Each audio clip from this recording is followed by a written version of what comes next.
Hello,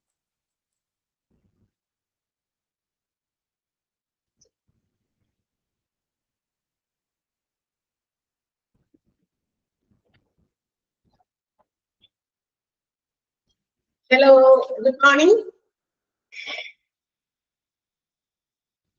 Good morning.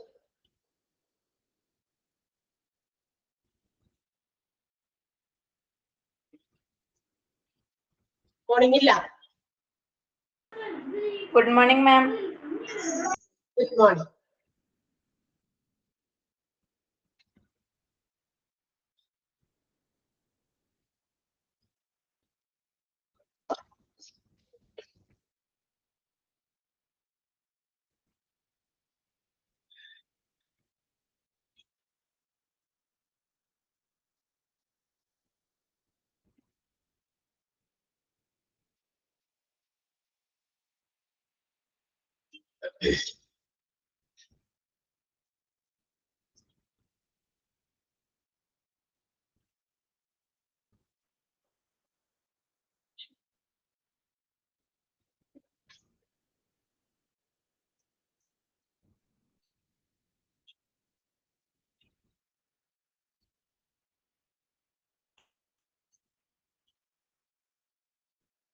Yes, ready?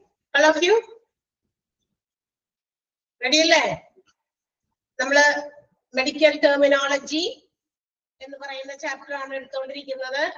Okay, medical ടെർമിനോളജിയില് the most familiar or the mostly used language in healthcare institutions or hospitals.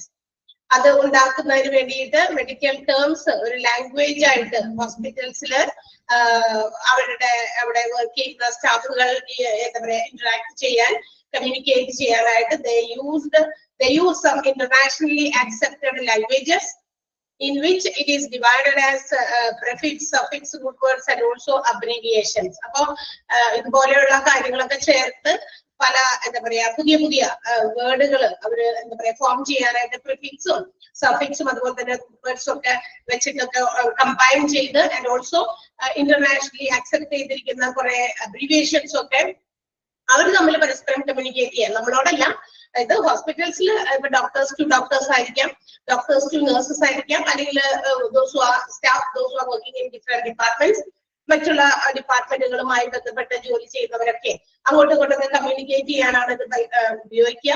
നമ്മൾ ആ ഒരു chapter ആണ് പഠിച്ചുകൊണ്ടിരുന്നത്. And also ആ ചാപ്റ്ററിൽ prefix എന്ന് പറയുന്ന ഒരു പോർഷൻ ആണ് നമ്മൾ എടുത്തുകൊണ്ടിരിക്കുന്നത്. Last class I have told you that ആ പ്രിഫിക്സ് വരെ നമ്മൾ എടുക്കുന്നുള്ളൂ. അതിനുശേഷം ബാക്കി അടുത്ത ടീച്ചർ ആരെങ്കിലും കണ്ടിന്യൂ ചെയ്തോളൂ. ആർക്ക് വേണമെങ്കിലും എടുക്കാൻ പറ്റുന്ന ഒരു ചാപ്റ്റർ ആയതുകൊണ്ട്. ഓക്കെ, സോ പ്രിഫിക്സിൽ കുറച്ചുകൂടി നമുക്ക് പഠിക്കാനുണ്ട്. ഏതുവരെയുള്ള പ്രിഫിക്സ് ആണ് നമ്മൾ കഴിഞ്ഞ ക്ലാസ്സിൽ ഡിസ്കസ് ചെയ്തത്? Number, do you remember?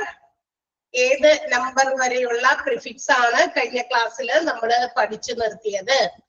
Yes, correct ആണ്. 90ാമത്തെ 90th പ്രിഫിക്സ് ആണ് നമ്മൾ ഡിസ്കസ് ചെയ്തത്. That is OT, relating to year, അല്ലെ? ഇയറുമായിട്ട്, ചെവിയുമായിട്ട് ബന്ധപ്പെട്ടിട്ടുള്ള എന്തോ സംസാരിക്കാൻ അല്ലെങ്കിൽ കമ്മ്യൂണിക്കേറ്റ് ചെയ്യാൻ, മറ്റുള്ളവരെ അറിയിക്കാൻ ചില ഷോർട്ട് ആയിട്ട് ഏതെങ്കിലും ഒരു റൂട്ട് വേർഡിന്റെ മുമ്പിൽ ചേർക്കുന്ന ഒരു പ്രിഫിക്സ് ആണ് OT/O, ഓട്ടോ.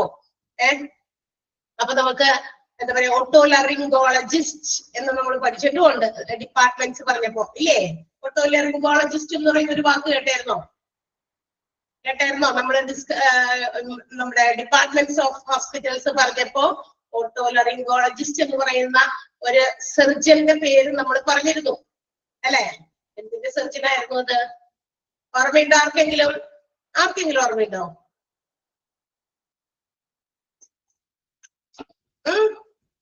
ഏത് ഡിപ്പാർട്ട്മെന്റ് നമ്മൾ സ്പെസിഫൈ ചെയ്ത് ഓരോ ഡിപ്പാർട്ട്മെന്റുകൾ നമ്മൾ പറഞ്ഞു. സപ്പോർട്ടിംഗ് ഡിപ്പാർട്ട്മെന്റ്സ് പറഞ്ഞു, അഡ്മിനിസ്ട്രേറ്റീവ് ഡിപ്പാർട്ട്മെന്റ് പറഞ്ഞു, ഒത്തിരി ഡിപ്പാർട്ട്മെന്റുകൾ നമ്മൾ പറഞ്ഞതാ, അല്ലെ? ഹോസ്പിറ്റൽസിനകത്തുള്ള. അപ്പൊ ഈ ഡിപ്പാർട്ട്മെന്റുകളിൽ എവിടെയെങ്കിലും ഇങ്ങനെ ഒരു വേർഡ് പറഞ്ഞതായിട്ട് കേട്ടോ എന്നാണ് എന്റെ ചോദ്യം. മെൻഷൻ ചെയ്തതായിട്ട് ഓർമ്മയുണ്ടോ? Anybody can say? ആർക്കും ഓർമ്മയില്ല. ഞാൻ വിചാരിച്ചതല്ല കേട്ടോ. ഓട്ടോലറിംഗോളജിസ്റ്റ് നമ്മൾ ഡിസ്കസ് ചെയ്ത് കേട്ടത് ENT എന്ന് പറയുന്ന ഡിപ്പാർട്ട്മെന്റിലാണ്, കേട്ടോ. ENT എന്ന് പറയുന്ന ഡിപ്പാർട്ട്മെന്റിലാണ്. So it is relating to ear whatever it may be. പഠിക്കണേ, നന്നായിട്ട് പഠിക്കണം. പരീക്ഷ വരുമ്പോ നിങ്ങള് എന്താ പറയാ പരീക്ഷയ്ക്ക് ഈ പറയുന്നതെല്ലാം തന്നെ അറിഞ്ഞിരിക്കണം. അപ്പൊ നേരത്തെ പഠിച്ചതൊക്കെ മറന്നു പോകരുത്. മറന്നു പോകാതെ ഇടയ്ക്കിടയ്ക്കൊക്കെ ഒന്ന് എടുത്ത് നിങ്ങളൊന്ന് മറിച്ച് നോക്കി പ്രീവിയസ് ക്ലാസ്സുകളൊക്കെ ഒന്ന് നോക്കാട്ടോ. ടെക്സ്റ്റ് ബുക്ക് ഒക്കെ അല്ലെങ്കിൽ നോട്ട് എന്താണോ നിങ്ങളുടെ കയ്യിലായിട്ടുള്ള സ്റ്റഡി മെറ്റീരിയൽ അതൊക്കെ ഒന്ന് ഇടയ്ക്കിടയ്ക്ക് നോക്കാം. ഓക്കെ. സോ 91st വൺ ആണ്, 91ാമത്തേത്. കുറച്ചുകൂടി ഉള്ളൂ നമുക്ക്. അത് കഴിയുമ്പോൾ ഞാൻ അവിടെ നിർത്തും. അത് കഴിഞ്ഞ് നമ്മൾ പുതിയൊരു ചാപ്റ്ററിലേക്ക് പോകും. ബിക്കോസ് ഇതിന്റെ കണ്ടിന്യൂവേഷൻ വേറെ ടീച്ചേഴ്സ്, ഇതിന്റെ ഈ ബാച്ചിലുള്ള ടീച്ചേഴ്സ് കണ്ടിന്യൂ ചെയ്തോളൂ. ഓക്കെ. അത് ആർക്ക് വേണമെങ്കിലും എടുക്കാൻ പറ്റുന്നത്. അതുകൊണ്ട് നമ്മൾ ഇതിനെ ഒന്ന് സബ്ഡിവൈഡ് ചെയ്ത് ആണ് എടുക്കുന്നത്. എല്ലാ ദിവസവും ഒരാൾ തന്നെ എന്ന് പറയുമ്പോൾ അതൊരു ബോറടിക്കും. അതുകൊണ്ടുകൂടി ഓക്കെയാണ്. ഓക്കെ. 91st വൺ PARA, പാര മീൻസ് ബിസൈഡ് എന്നാണ് അതിന്റെ മീനിങ്. PARA, പാര. ദാറ്റ് ഈസ് നമ്മൾ ഉദ്ദേശിക്കുന്ന പാരയല്ല, ഇത് വേറെ പാരയാണ്. ഓക്കെ. പാരാമെഡിക്കൽ എന്നൊക്കെ കേട്ടിട്ടില്ലേ നമ്മള്? അപ്പൊ അതുകൊണ്ട് ആ പാര എന്ന് പറയുന്ന പ്രിഫിക്സ് ചേർത്താൽ അതിന്റെ മീനിങ് ബിസൈഡ് എന്നാണ്. ഓക്കെ. PATH, path/O, പാത്തോളജി എന്ന് നമ്മൾ കേട്ടിട്ടുണ്ട്. Which is relating to disease, രോഗവുമായിട്ട് ബന്ധപ്പെട്ട എന്തെങ്കിലും കാര്യങ്ങളെയൊക്കെ സൂചിപ്പിക്കാനായിട്ട് ഉപയോഗിക്കുന്ന ഒരു പ്രിഫിക്സ് ആണ് path/O, PATH/O, that is relating to disease. അടുത്ത per means through എന്നാണ് അർത്ഥം. PER, per എന്ന് പറയുന്നത് through എന്നാണ് അതിന്റെ meaning. PERI, peri, which is meant as around. peri എന്ന് പറയുന്നത് around എന്നതിനെ സൂചിപ്പിക്കാനാണ്. Next one PHAG/O. ഏതാണ്? PHAG/O, ഫാഗ്, ഈസോഫാഗസ് എന്നൊക്കെ പറഞ്ഞിട്ടൊക്കെ എവിടേക്കോ നമ്മൾ അത് സ്റ്റമക്ക് റിലേറ്റഡ് ആയിട്ടുള്ള ഒരു ഇതാണ് അല്ലെ. അപ്പൊ റിലേറ്റിംഗ് ടു ഈച്ച്, കഴിക്കുന്നതുമായി ബന്ധപ്പെട്ടത് PHAG/O. അടുത്തത് PHARYNG/O, ഫാരിങ്. PHARYNG/O relating to throat, pharynx എന്ന് പറയുന്ന ഒരു വേർഡിനെയാണ് അത് സൂചിപ്പിക്കുക. Relating to throat or pharynx. Next one PHLEB/O, which is relating to vein, വെയിനുമായിട്ട് ബന്ധപ്പെട്ടതാണ്. അതിന് ഒരു എക്സാമ്പിൾ പറയാൻ നമ്മൾ അടുത്ത ചാപ്റ്ററിൽ പഠിക്കും. ഫ്ലെബോട്ടമിസ്റ്റ് എന്നാണ് അത് വെച്ചിട്ട് ഉണ്ടാക്കുന്ന ഒരു പ്രിഫിക്സ്. PHELEB/O, ഫ്ലെബോട്ടമിസ്റ്റ് എന്ന് പറയുന്നത് റിലേറ്റിംഗ് ടു വെയിൻ. വെയിൻ എന്ന് പറയുമ്പോൾ നമുക്കറിയാം നമ്മുടെ ഞരമ്പുകൾ അല്ലെ, ഈ എന്താ പറയാ ബ്ലഡ് എടുക്കാനും ടെസ്റ്റ് ചെയ്യാനും ഒക്കെ വേണ്ടിയിട്ടൊക്കെ ബ്ലഡ് ഒക്കെ വേരിക്കുകയാണല്ലോ.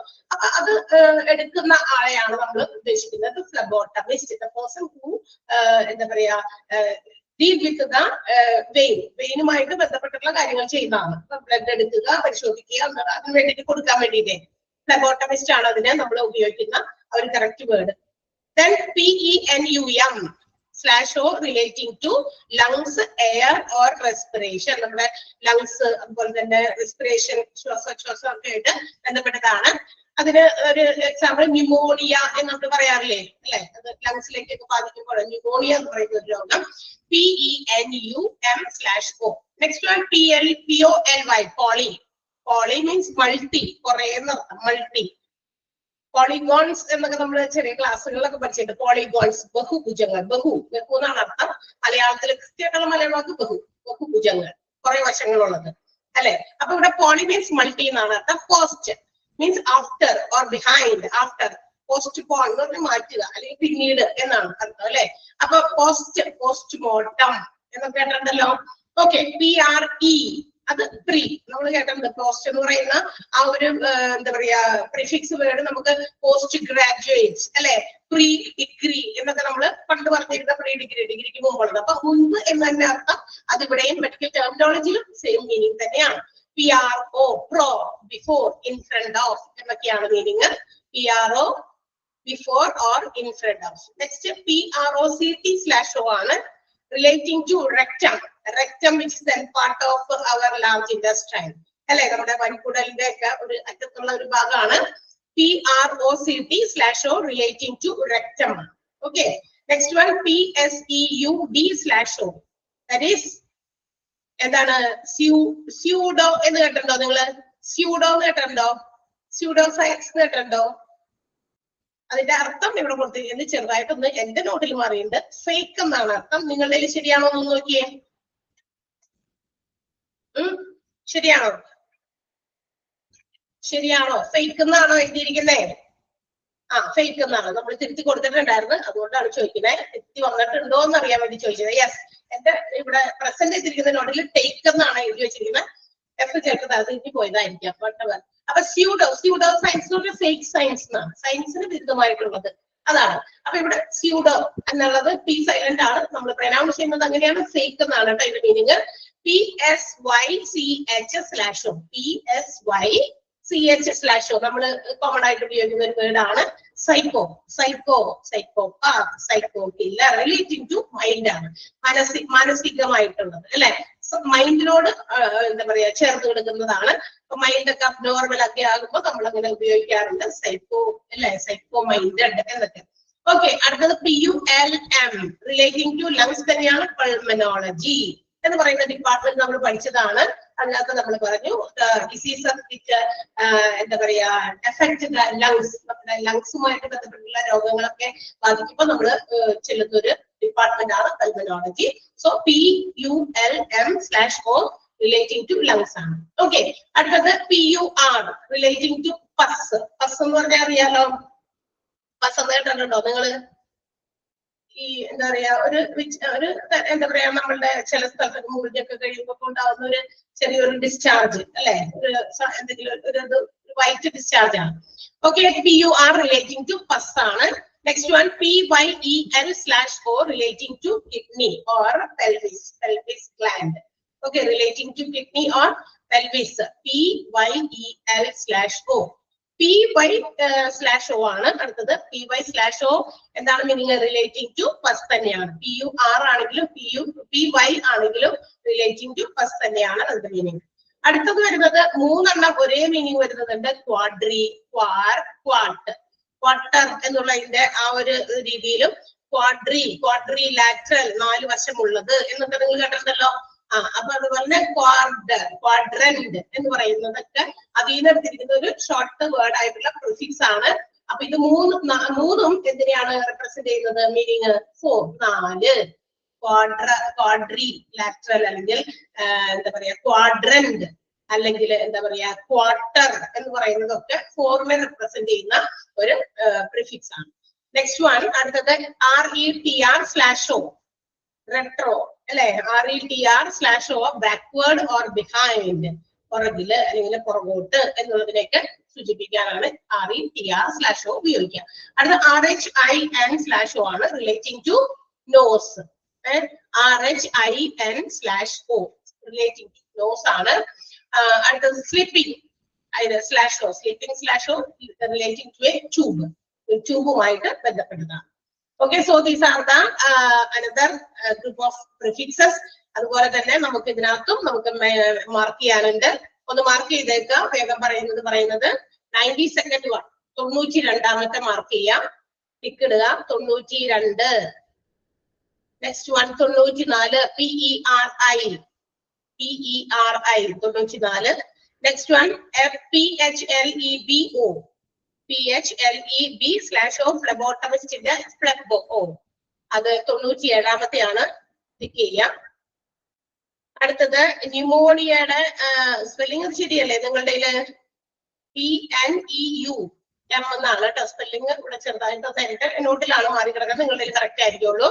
തിരുത്തി കൊടുത്തിട്ടുണ്ടായി. PNUM അല്ല, PNEUM/O റിലേറ്റിംഗ് ടു ലങ്സ് 98ാമത്തെ.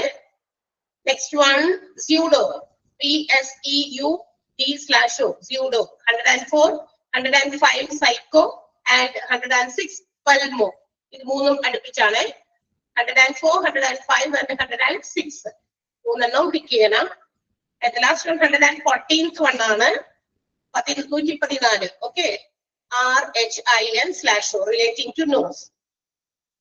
ഈ റിനോസ്കോപ്പ്, ഈ മൂക്കിന്റെ ഉള്ളിലൊക്കെ എന്തെങ്കിലുമൊക്കെ ഉണ്ടോ നമുക്ക് പരിശോധിക്കാൻ ഉപയോഗിക്കുന്ന ഒരു ഉപകരണമാണ് റിനോസ്കോപ്പ്. ഓക്കെ, അപ്പൊ അതുകൊണ്ടാണ് ആ ഒരു വേർഡ് അവിടെ പ്രിഫിക്സ് ആയിട്ട് വന്നിരിക്കുന്നത്. സോ എത്ര എണ്ണം ടിക്ക് ചെയ്തു? 8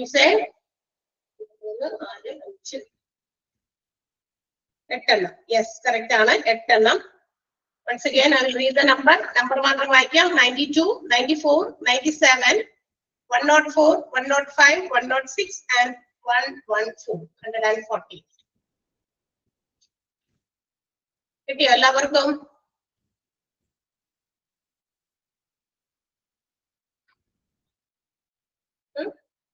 ഓക്കെ. 98 ഉണ്ടോന്നാണോ ചോദിക്കണേ? 98 നമ്മൾ പറഞ്ഞോന്നാണോ ചോദിക്കുന്നത്? ആ 97, 98. ഓക്കെ, 98 ഞാൻ പറഞ്ഞില്ല അല്ലേ? ഓക്കെ, 98 ഉണ്ട്, 97ഉം 98ഉം ഉണ്ട്, രണ്ടും ഉണ്ട് കേട്ടോ. ഓക്കെ, നെക്സ്റ്റ് നമ്മുടെ പ്രിഫിക്സിന്റെ ഭാഗം തീരാണ്. 127 എണ്ണമാണ് ആകെ പ്രിഫിക്സുകൾ ഉള്ളത്. അതിൽ നമ്മൾ എത്ര ടോട്ടൽ മാർക്ക് ചെയ്തിട്ടുണ്ടെന്ന് നിങ്ങൾക്കറിയാം. ഓക്കെ, അതുപോലെ അടുത്ത ടീച്ചേഴ്സിന് നമ്മൾ മാർക്ക് ചെയ്ത് കൊടുത്തിട്ടുണ്ട് എത്ര എണ്ണമൊക്കെയാണ് ഓരോ പേജസിലും ഇമ്പോർട്ടന്റ് എന്നുള്ളത്. അപ്പൊ ടീച്ചേഴ്സ് അവരുടെ പോർഷൻ എടുക്കുമ്പോൾ അത് ടിക്ക് ചെയ്തു കേട്ടോ. ഓൾമോസ്റ്റ് ഓരോരുത്തരുടെ കയ്യിലിരിക്കുന്ന ചാപ്റ്റേഴ്സ് ഒക്കെ വളരെ കുഞ്ഞു ചാപ്റ്റർ ഒക്കെയാണ് ഉണ്ട്. അപ്പൊ അതിപ്പോ അവർക്ക് തീർക്കാൻ പറ്റും. ലബോറട്ടറി എന്ന് പറഞ്ഞൊരു കുറച്ച് പേജസ് ഉള്ള ഒരു ചാപ്റ്റർ കൂടി ഉണ്ട്. എക്സ്പ്ലനേഷൻ കൂടുതലൊക്കെ ഉള്ളതായതുകൊണ്ട് നമ്മൾ ഇനിയിപ്പോ അത് കഴിഞ്ഞിട്ട് വേണം എനിക്ക് അത് എടുക്കാൻ. ഓക്കെ, 116th വൺ ആണ്. DELER/RO hard relating to sclera. Sclera എന്നൊക്കെ പറയുന്നത് എന്താ പറയാ, നമ്മളുടെ എന്താ പറയുക, ഹാർഡന്റെ പാർട്ട് ഓഫ് ചിലപ്പോഴൊക്കെ നമ്മളുടെ എവിടെയെങ്കിലും ഇങ്ങനെ ചില ഭാഗത്തൊക്കെ സ്കിന്നിന് മുകളിൽ ഇങ്ങനെ ഭയങ്കര കട്ടി വരൂലേ, ഈ എന്താ പറയാ എന്തെങ്കിലുമൊക്കെ കുറെ പ്രാവശ്യം നമ്മൾ കണ്ടിന്യൂസ് ആയിട്ട് ചെയ്യുമ്പോൾ ആ ഭാഗത്ത് ചിലപ്പോൾ കയ്യുടെ ഉള്ളിലൊക്കെ ഇങ്ങനെ കട്ടി വരും അല്ലെ. അങ്ങനത്തെ ഒരു hard and part of the skin ആണ് സ്കീറ. അപ്പൊ ഹാർഡ് എന്നാണ് അതിന്റെ പേര്. DELERO/. അടുത്ത സെമി. സെമി എന്ന് പറഞ്ഞാൽ ഹാഫ് എന്ന് നമുക്ക് സാധാരണ ഉപയോഗിക്കുന്നതിലും സെമി സർക്കിൾ, അർദ്ധവൃത്തം, അർത്ഥം, പാർഷ്യൽ അല്ലെങ്കിൽ ഭാഗികമായത് എന്നൊക്കെ മീനിങ് ഉണ്ട് സെമി എന്നുള്ളതിന്. സ്ക്ലീറോ സ്ക്ലീറോ എന്നാണ് ടെക്സ്റ്റിലുള്ളത്.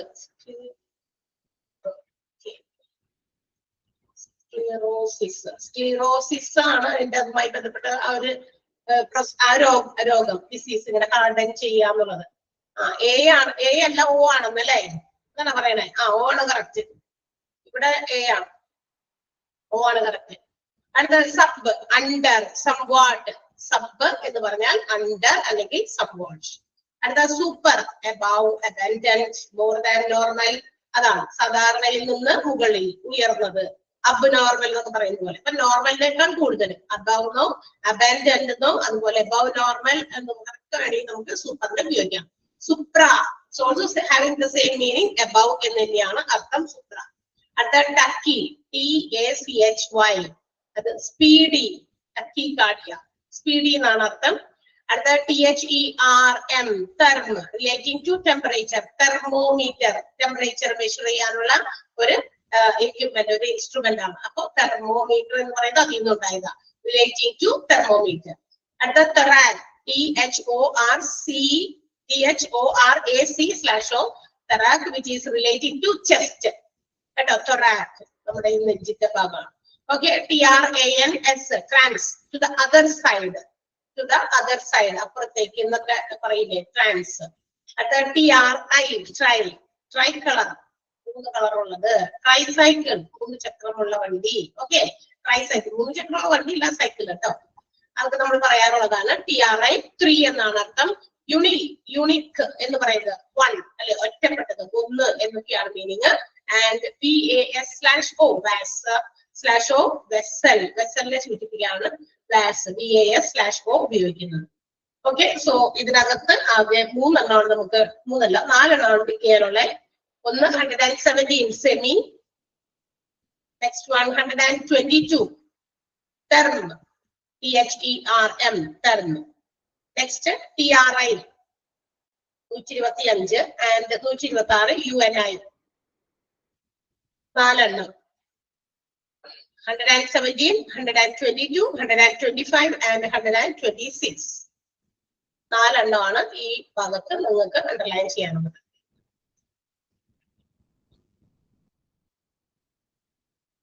ഓക്കെ,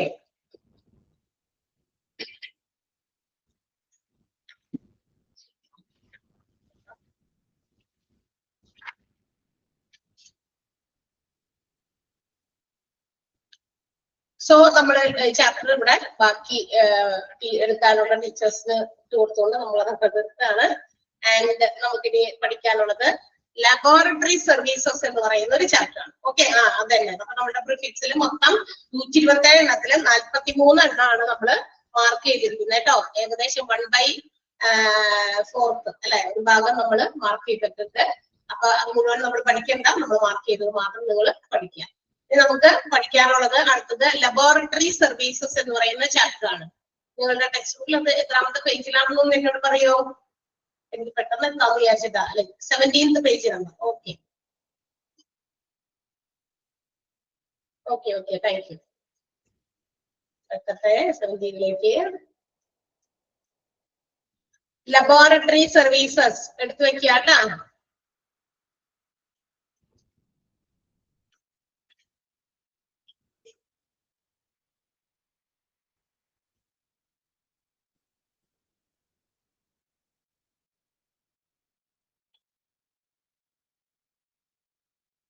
യെസ്, കിട്ടി. Laboratory service. ലബോറട്ടറി സർവീസ് കേട്ടിട്ടുണ്ടോ? ലാബ് ഇല്ലാതെ എന്ത് ഹോസ്പിറ്റൽ അല്ലേ? നമ്മൾ പഠിച്ചിട്ടുണ്ട്. ഡിപ്പാർട്ട്മെന്റ്സ് ഇൻ ഹോസ്പിറ്റൽ എന്ന് പറയുന്ന ചാപ്റ്ററിൽ different departments of a hospital എന്ന് പറയുന്നതിൽ നമ്മളുടെ ഹോസ്പിറ്റൽസിന്റെ ഡിപ്പാർട്ട്മെന്റുകളെ medical department, supportive department and എന്താ പറയാ അഡ്മിനിസ്ട്രേറ്റീവ് ഡിപ്പാർട്ട്മെന്റ് എന്ന് പറഞ്ഞിട്ട് നമ്മൾ ക്ലാസിഫൈ ചെയ്തു. ആൻഡ് എമംഗ് ഇറ്റ് അതിനകത്ത് തന്നെ സപ്പോർട്ടീവ് ഡിപ്പാർട്ട്മെന്റിനെ again it is classified into 4 അല്ലെ. സപ്പോർട്ടീവ് ഡിപ്പാർട്ട്മെന്റിനെ തന്നെ വീണ്ടും 4 ആയി തരംതിരിച്ചിരുന്നു. ഏതൊക്കെയായിരുന്നു? Therapeutic, general, informative and diagnostic department. The diagnostic department to diagnose the problem of the patient in order to give further treatment. അതായത് ഒരു ഹോസ്പിറ്റലിൽ വരുന്ന രോഗിക്ക് എന്താ പറയാ ഏതെങ്കിലും തരത്തിലുള്ള രോഗമായിട്ട് വരുമ്പോ ചിലപ്പോ അറ്റ് 1 എപ്പിസോഡ് ഓഫ് ഇൽനെസ്, അതായത് ഒറ്റ പ്രാവശ്യം വന്നു കഴിയുമ്പോൾ ആളുടെ രോഗം മാറണമെന്നില്ല. സോ അഗൈൻ ആൻഡ് അഗൈൻ ആ ഒരു രോഗം ആളെ ഡിസ്റ്റർബ് ചെയ്തുകൊണ്ടിരിക്കുമ്പോൾ സ്വാഭാവികമായിട്ട് അവർ വീണ്ടും വീണ്ടും ഹോസ്പിറ്റലിൽ വരും. സോ അങ്ങനെ വരുമ്പോ എന്താണ് യഥാർത്ഥത്തിലുള്ള റീസൺ, അല്ലെങ്കിൽ എന്താണ് ഇതെന്തെങ്കിലും ചിലപ്പോ ഇതായിരിക്കില്ല രോഗം, ഇതെന്തെങ്കിലും രോഗത്തിന്റെ സിംറ്റം, ഒരു ലക്ഷണം മാത്രമാണ് എന്ന് വിചാരിച്ചിട്ട് എന്ത് ചെയ്യും ഡോക്ടേഴ്സ്? അതിനു വേണ്ടിയിട്ടുള്ള ഇൻവെസ്റ്റിഗേഷൻസ് ആക്ടിവിറ്റി അല്ലെ, എന്താണ് ആൾക്കുള്ള രോഗം. സോ ഹൗ ടു ഇൻവെസ്റ്റിഗേറ്റ്, ഇതെങ്ങനെയാ കണ്ടെത്തുക? By making some lab test അല്ലെ. അപ്പൊ ലാബ് ടെസ്റ്റ്, റേഡിയോളജി. അപ്പൊ നമ്മുടെ ഡയഗ്നോസ്റ്റിക് വിഭാഗത്തിൽ തന്നെ 2 രീതിയിലുള്ള ടെസ്റ്റിംഗ് രീതി ഉണ്ട്.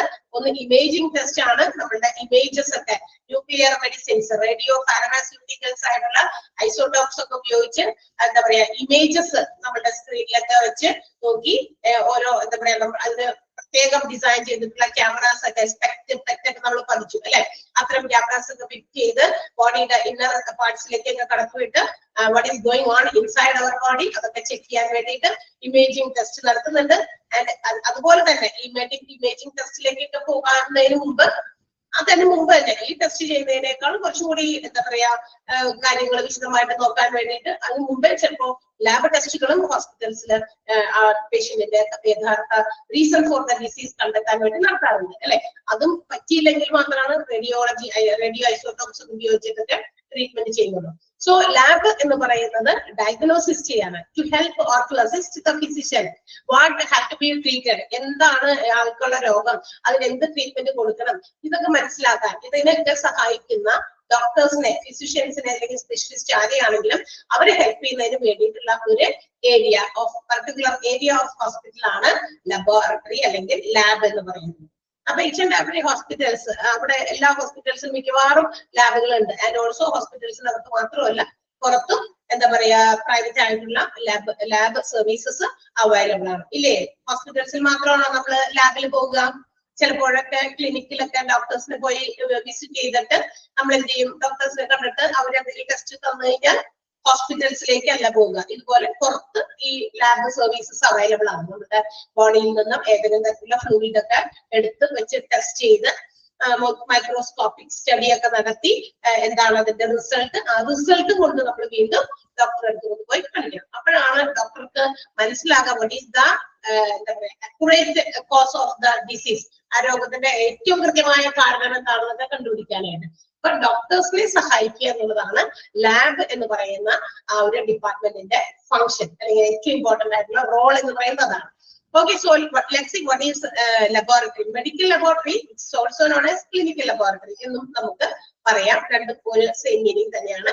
In which the tests are done on clinical specimens to get information about the health of a patient, which helps to diagnose his treatment and also prevent diseases.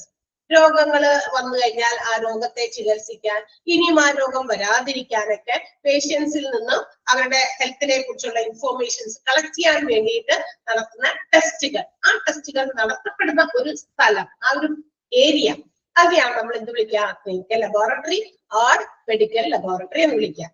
Clear ആയോ? എന്താണ് medical laboratory എന്ന് പറയുന്നതിൽ ഒരു ചെറിയ ഒരു എന്താ പറയുക, ഒരു കോമൺ ഡെഫിനിഷൻ ആണ് കൊടുത്തിരിക്കുന്നത്. എന്താണ് മനസ്സിലായോ? മെഡിക്കൽ ലബോറട്ടറി അല്ലെങ്കിൽ ക്ലിനിക്കൽ ലബോറട്ടറി എന്താണെന്ന് അറിയോ? ഒരു ലാബിൽ പോകാത്ത ആൾക്കാരൊന്നും നമ്മൾ ആരും തന്നെ ഉണ്ടാവില്ല, അല്ലെ?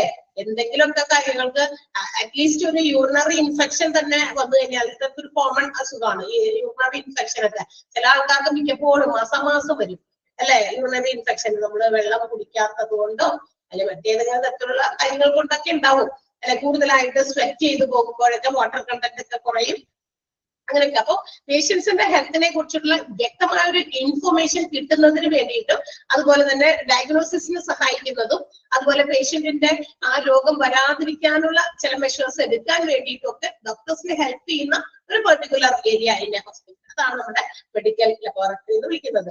So just underline that sentence, ആ ഒരു ഡെഫിനിഷന്റെ സെന്റൻസ് മുഴുവൻ ഒന്ന് അണ്ടർലൈൻ ചെയ്യാം, തുടക്കം മുതൽ ആ ഡിസീസ് വരെ. കേൾക്കണ്ടോ എല്ലാവരും? പറയുന്നതൊക്കെ മനസ്സിലാവുണ്ടോ?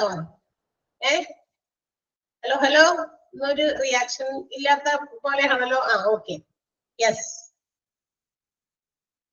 ഓക്കെ. അപ്പൊ അതാണ് ലബോറട്ടറി. നമുക്ക് ഇത്ര വിശദമായിട്ട് പറയേണ്ട ആവശ്യമില്ല, സാധാരണ നമുക്ക് മൈൻഡിൽ അറിയാം ഇന്നതാണ് laboratory of a hospital. Medical laboratories എന്ന് പറയുന്നത് according to size and complexities, there will have some difference.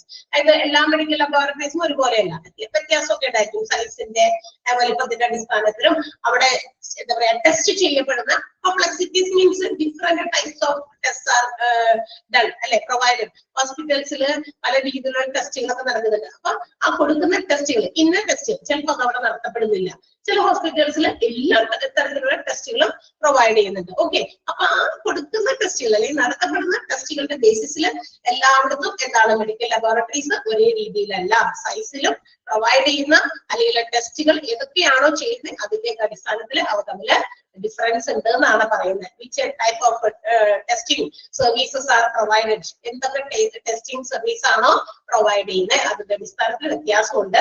Medical laboratory will be equipped with all kinds of biochemical instruments. അതായത് ലാബ് ടെസ്റ്റുകൾക്ക് ആവശ്യം വേണ്ട ഒരുപാട് ഇൻസ്ട്രുമെന്റ്സ്, എക്യുപ്മെന്റുകളൊക്കെ വേണ്ടേ, അതുപോലെ തന്നെ ടെസ്റ്റ് ചെയ്യാനുള്ള മെറ്റീരിയൽസ്, അതുപോലെ തന്നെ റിയേജൻസ്, അതായത് നമ്മുടെ കെമിക്കൽസ്, ഇതിലൊക്കെ ചിലപ്പോൾ അങ്ങോട്ടും മിക്സ് ചെയ്തൊക്കെ ആയിരിക്കും ടെസ്റ്റിങ്ങിന്റെ റിസൾട്ട് ഒക്കെ കൊടുക്കാൻ പറ്റുക. അപ്പൊ അങ്ങനെയുള്ള കാര്യങ്ങൾ എല്ലാം തന്നെ ഹോസ്പിറ്റൽസിന്റെ ലാബുകളിനകത്ത് ഉണ്ടായിരിക്കണം.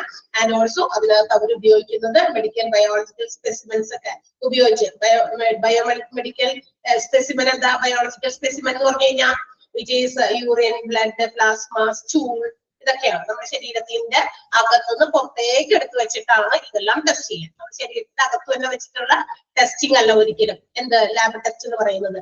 ശരീരത്തിന്റെ അകത്ത് വെച്ച് നടത്തുന്ന ടെസ്റ്റിംഗ് ആണ് നമ്മുടെ റേഡിയോ ആക്റ്റീവ് ഐസോടോപ്സ് ഉപയോഗിച്ച്, ന്യൂക്ലിയർ മെഡിസിൻ ഉപയോഗിച്ച് ഇമേജിംഗ് ടെസ്റ്റ് നടത്തുന്നത്, അല്ലെ? ലാബിൽ എന്ന് പറഞ്ഞാൽ നമ്മുടെ ബോഡി ബയോളജിക്കൽ സ്പെസിമെൻ എന്ന് പറഞ്ഞാൽ എന്താ? പ്രൂഫ്. നമ്മുടെ ശരീരത്തിന്റെ ഉള്ളിൽ നിന്ന് എന്തെങ്കിലും സാധനം എടുത്തിട്ടാണ്. മേ ബി യൂറിൻ ആകാം, ബ്ലഡ് ആകാം, പ്ലാസ്മ ആകാം, സ്റ്റൂൾ ആകാം. സ്റ്റൂൾ മീൻസ് അൺഡൈജസ്റ്റഡ് ആയിട്ടുള്ള ചില ഒരു എന്താ പറയാ ഇച്ചിരി കട്ടിയായിട്ടുള്ള ഡിസ്ചാർജ് ആണ് നമ്മൾ എന്താ പറയാ വിസർജ്യം. ഇതൊക്കെ എടുത്തിട്ട് എന്ത് ചെയ്യുന്നു? നമ്മളുടെ പരിശോധിക്കുന്നു, ടെസ്റ്റുകൾ നടത്തുന്നു. ആ ടെസ്റ്റുകളുടെ ബേസിസിൽ ആ ഒരു റിസൾട്ട് ഫിസിഷ്യനോ അല്ലെങ്കിൽ സ്പെഷ്യലിസ്റ്റ് ഡോക്ടേഴ്സോ അതിന് കിട്ടിക്കഴിഞ്ഞിട്ട് അതിന്റെ അടിസ്ഥാനത്തിലായിരിക്കും ഫർദർ കണ്ടിന്യൂയിങ് ദർ ട്രീറ്റ്മെന്റ്, അല്ലെ? ബാക്കിയുള്ള ട്രീറ്റ്മെന്റിന്റെ ഭാഗം അവര് കണ്ടിന്യൂ ചെയ്യുന്നത്. ക്ലിയർ ആയോ? അപ്പൊ അങ്ങനെയുള്ള ഒരു സ്ഥലം, ആ ഒരു പെർട്ടിക്കുലർ ഏരിയ, അതെയാണ് നമ്മൾ medical laboratory or clinical laboratory എന്ന് പറയുക. ഓക്കെ, അപ്പൊ മനസ്സിലായോ എന്തൊക്കെയാ അവിടെ നടക്കുന്നതെന്ന്? ഫസ്റ്റ് പാരഗ്രാഫ് ക്ലിയർ ആയോ? എനിബഡി ഇതിൽ മനസ്സിലാവുന്നുണ്ടോ? അണ്ടർലൈൻ ചെയ്യാനുള്ളത് പറയാം. ഫസ്റ്റ് സെന്റൻസ് ഓൾറെഡി അണ്ടർലൈൻഡ് ആണ്. ഓക്കെ, അപ്പൊ ഇല്ലേ ഇവിടെ നമ്മൾ അണ്ടർലൈൻ ചെയ്യേണ്ട മറ്റൊരു സെന്റൻസ് എന്ന് പറയുന്നത് for carrying out different laboratory investigative activities by using biological specimens. ആ ബയോളജിക്കൽ സ്പെസിമെൻസ് ഏതാണെന്ന് ചിലപ്പോ ചോദിക്കാറുണ്ട്, അതുകൊണ്ട് അതൊന്ന് അണ്ടർലൈൻ ചെയ്യണം. ഫോർ ക്യാരിങ് ഔട്ട് അവിടത്തെയും മതി. ഓക്കെ, എന്തൊക്കെയാണ്? ഹോൾ ബ്ലഡ് ഉപയോഗിക്കാം, സെറംസ്, അതുപോലെ തന്നെ പ്ലാസ്മ, യൂറിൻ, സ്റ്റൂൾ, ഇതൊക്കെ ബയോളജിക്കൽ സ്പെസിമെൻസ് ആണ് which is taken out from our body and tests are done in the labs. ഇതിന്ന് ഇതൊക്കെ നമ്മുടെ ശരീരത്തിൽ പുറത്തേക്ക് എടുത്ത് വെച്ചിട്ട് ലാബിൽ വെച്ച് ടെസ്റ്റ് ചെയ്യുന്നു. അതിന്റെ ആ സ്പെസിമെൻ ടെസ്റ്റുകൾ വെച്ചിട്ടാണ് എന്ത് ചെയ്യുന്നത്? ഫിസിഷ്യൻസിന് they can carry on their treatments. Clear ആണല്ലോ? ഫസ്റ്റ് സെന്റൻസും ലാസ്റ്റ് സെന്റൻസും ആണ് നമ്മൾ ലബോറട്ടറിയുടെ ആ തുടക്കത്തിലെ പാരഗ്രാഫിൽ നിന്ന് മാർക്ക് ചെയ്തിരിക്കുന്നത്. ക്ലിയർ? മനസ്സിലായില്ലേ? Okay, next one. What is the objective of medical laboratory or clinical laboratory? ഈ laboratoryകളുടെ ലക്ഷ്യം എന്താണ്? It is to provide its customers exact results which share clinical treatment. അതായത് നമ്മുടെ ഹോസ്പിറ്റൽസിൽ ഈ പറയുന്ന ലാബുകളുടെ ഏറ്റവും പ്രധാനപ്പെട്ട ലക്ഷ്യം എന്ന് പറയുന്നത് അതിന്റെ കസ്റ്റമേഴ്സിന്. So we have to know who are the customers of lab. ലാബിന്റെ കസ്റ്റമർ ആരായിരിക്കും? ലാബിന്റെ കസ്റ്റമർ സാധാരണ കസ്റ്റമർ എന്ന് പറയുന്നത് എന്തെങ്കിലും സാധനം വാങ്ങിക്കാൻ പറ്റുന്നവരെ കസ്റ്റമർ എന്ന് വിളിക്കും, അല്ലെ? As usual we know that patients അവിടുത്തെ ഒരു ഹോസ്പിറ്റലിനെ സംബന്ധിച്ച് അവിടുത്തെ കസ്റ്റമർ എന്ന് പറയുന്നത് പേഷ്യൻസ് ആണ്. പക്ഷെ ഇവിടെ ലാബിന്റെ ഒബ്ജക്റ്റീവ് എന്ന് പറയുന്നത് അതിന്റെ കസ്റ്റമേഴ്സിന് എന്താ പറയാ കൃത്യമായ റിസൾട്ട്, ആ പറയുന്ന ആ ഒരു കണ്ടീഷനിൽ എന്താണോ ആ രോഗത്തിന്റെ കാരണങ്ങൾ എന്താണെന്ന് കണ്ടെത്തി ടെസ്റ്റ് ചെയ്ത് ആ റിസൾട്ട് കൃത്യമായത് കൊടുക്കുക. ആർക്ക് കൊടുക്കണം? അതിന്റെ കസ്റ്റമേഴ്സിന്. So who are the customers? Customers എന്ന് പറയുമ്പോൾ പേഷ്യൻസ് മാത്രമല്ല, obviously the physicians, അല്ലെ? അവരും ഉണ്ട്. ഫിസിഷ്യൻസ് ആണ് ടെസ്റ്റിന് വേണ്ടി കൊടുത്തത്.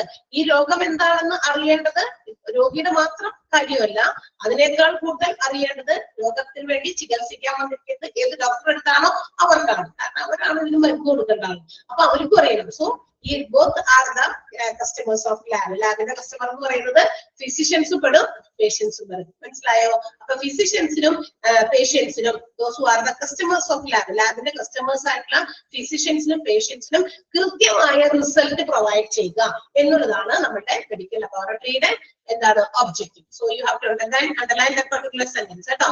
ആ സെന്റൻസ് ഇങ്ങനെ ചാടി താഴോട്ടേക്ക് ഒരു കഷ്ണമായിട്ട് താഴെ കിടക്കുന്നുണ്ട്. ഇറ്റ്സ് വൺ സെന്റൻസ്, ഒരു സെന്റൻസേ ഉള്ളൂ. നിങ്ങൾക്കത് തിരുത്തി തന്നിട്ടുണ്ടായിരിക്കണം. ഞാൻ അതൊക്കെ തിരുത്തി കൊടുത്തിട്ടുണ്ടായിരുന്നു, അതുകൊണ്ടാണ്. തിരുത്തിയിട്ടുണ്ടോ? ഒറ്റ സെന്റൻസിലാണോ കിടക്കുന്നത്? എന്റെ കണ്ണിൽ പെടാതെ പോയാ ഏതാണെങ്കിൽ ചിലപ്പോൾ തിരുത്തിയിട്ടുണ്ടാവില്ല. അങ്ങനെയാണോ കിടക്കുന്നത്?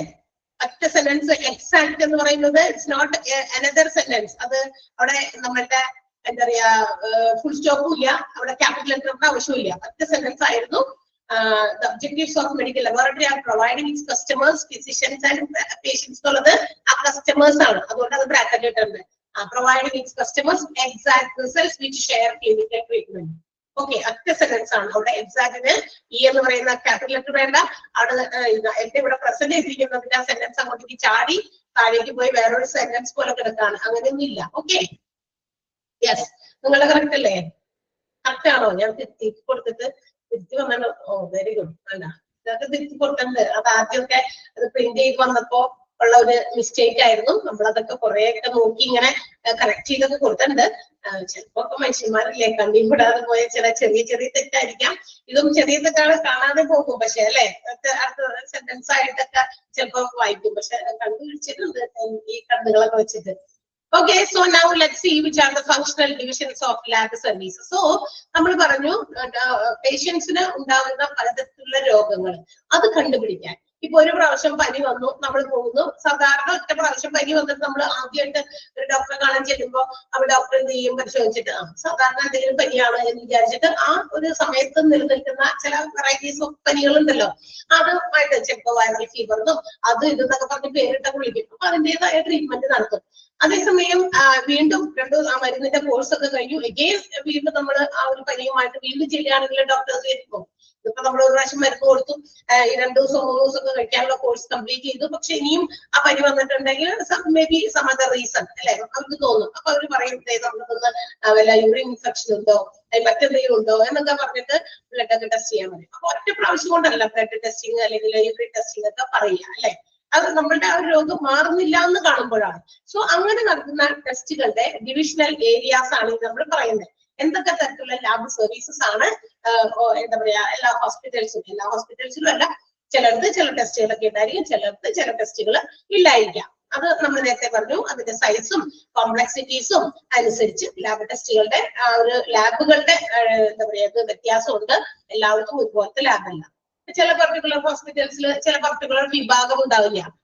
ആ ഒരു വിഭാഗം ഇല്ലെങ്കിൽ പിന്നെ അതുമായി ബന്ധപ്പെട്ട ടെസ്റ്റ് അവിടെ നടത്തേണ്ട ആവശ്യമില്ലല്ലോ, അല്ലെ? അത് ഇപ്പൊ ഉദാഹരണത്തിന് എന്താ പറയാ, ഒരു ENT ഡിപ്പാർട്ട്മെന്റ് ഇല്ലാത്ത ഒരു ഹോസ്പിറ്റലാണെന്ന് വിചാരിക്കാം. അപ്പൊ ENTയിൽ വരാൻ സാധ്യതയുള്ള ചില ടെസ്റ്റ്, ഇയർ നോസ് ത്രോട്ടുമായിട്ട് ബന്ധപ്പെട്ടിട്ടുള്ള എന്തെങ്കിലും രോഗങ്ങളുടെ ടെസ്റ്റിംഗ് വേണം. ആ ടെസ്റ്റിംഗ് അവിടെ വെക്കേണ്ട അങ്ങനെ ഒരു ടെസ്റ്റിംഗ് ആ ഒരു ലാബിൽ പ്രൊവൈഡ് ചെയ്യേണ്ട ആവശ്യമില്ല. Because there is no such department. ആ ഒരു ഡിപ്പാർട്ട്മെന്റ് അവിടെ ഇല്ല. അതുകൊണ്ടാണ് പറയുന്നത് ഏതൊക്കെ തരത്തിലുള്ള ഡിപ്പാർട്ട്മെന്റുകൾ ഉണ്ട്, ഏതൊക്കെ തരത്തിലുള്ള ട്രീറ്റ്മെന്റുകൾ നമ്മൾ ഇവിടെ പ്രൊവൈഡ് ചെയ്യുന്നുണ്ട്, എന്തിനൊക്കെയാ. അപ്പൊ അതുമായിട്ട് ബന്ധപ്പെട്ട് കണ്ടെത്താനാണ് നമുക്ക് ലാബുകൾ വേണ്ടത്, അല്ലെ? അപ്പൊ അങ്ങനെയുള്ള ലാബുകളുടെ അടിസ്ഥാനത്തിൽ വ്യത്യാസമുണ്ട്. സോ പ്രധാനമായിട്ടും lab services can be classified into 5. 5 തരംതിരിച്ചിട്ടുണ്ട്. മുഴുവനൊന്നും ഇവിടെ പറയുന്നില്ല കേട്ടോ. 5 തരംതിരിച്ചിട്ടുണ്ട്. Clinical pathology, clinical microbiology, clinical biochemistry ഇതൊന്നും അവിടെ പറഞ്ഞിട്ടുണ്ട്. പിന്നെ യൂറിനാലിസിസും ബ്ലഡ് ബാങ്ക്. ഓക്കെ, അപ്പൊ ഇതാണ് 5 ക്ലാസിഫിക്കേഷൻസ്. അതില് 3 വീണ്ടും സബ് ഡിവിഷൻസ് വന്നിട്ടുണ്ട്. ഇതൊക്കെ നമ്മുടെ ഹോസ്പിറ്റൽസിലെ പല പല ഹോസ്പിറ്റലുകളിലോ അല്ലെങ്കിൽ സെയിം ഒരേ ഹോസ്പിറ്റലിൽ തന്നെയോ നടക്കുന്ന ലാബ് ടെസ്റ്റുകളാണ് ഈ പറയുന്നതൊക്കെ. ഓക്കെ, ഓരോ പ്രത്യേക കാര്യത്തിന് വേണ്ടി നടത്തുന്ന ലാബ് ടെസ്റ്റുകൾ. അത്രേ ഉള്ളൂ. അപ്പൊ ടെസ്റ്റുകളുടെ ആ പേരുകളൊക്കെ നമുക്കൊന്ന് ജസ്റ്റ് ഒന്ന് അറിഞ്ഞിരിക്കാൻ വേണ്ടി ഇവിടെ തന്നിരിക്കുന്നതാണ്. അല്ലാണ്ട് ഇത് എന്തിനുള്ള ടെസ്റ്റ് ആണ്, ഈ ടെസ്റ്റ് കൊണ്ട് എന്താണ്, എന്ത് രോഗത്തെ കുറിച്ച് കണ്ടെത്താനാണ്, നമുക്ക് പഠിക്കാനില്ല. Just you have to understand or know that which all test are conducted in lab. ലാബുകളിൽ നടത്തപ്പെടുന്ന ടെസ്റ്റുകളൊക്കെ ഏതൊക്കെയാണ് ഒന്ന് ജസ്റ്റ് ഒന്ന് നമുക്ക് അറിയാം. ലാബിനെ കുറിച്ച് പഠിക്കുകയാണല്ലോ, അപ്പൊ ഇതൊന്നും അറിയാൻ വേണ്ടിയിട്ടാണ് ആ ഇൻഫോർമേഷൻ അവിടെ പ്രൊവൈഡ് ചെയ്തിരിക്കുന്നത്. ഏതൊക്കെയാണത്? Clinical pathology. ക്ലിനിക്കൽ പാത്തോളജിയിൽ ആ ഒരു വിഭാഗത്തിൽ നടത്തുന്ന ടെസ്റ്റുകളാണ് haematology, histopathology, cytology, routine pathology. Okay, routine pathology ആണ് കേട്ടോ. റുട്ടീന്റെ കൂടെ പാത്തോളജി താഴോട്ടേക്ക് ഇറങ്ങിപ്പോയതാണ്. ഓക്കെ, അപ്പൊ ഇതൊക്കെയാണ് ഹെമറ്റോളജി. അറിയാമോ എന്തായിരിക്കും ഹെമറ്റോളജി? പഠിച്ചിട്ടുണ്ടല്ലോ നമ്മള് haematology.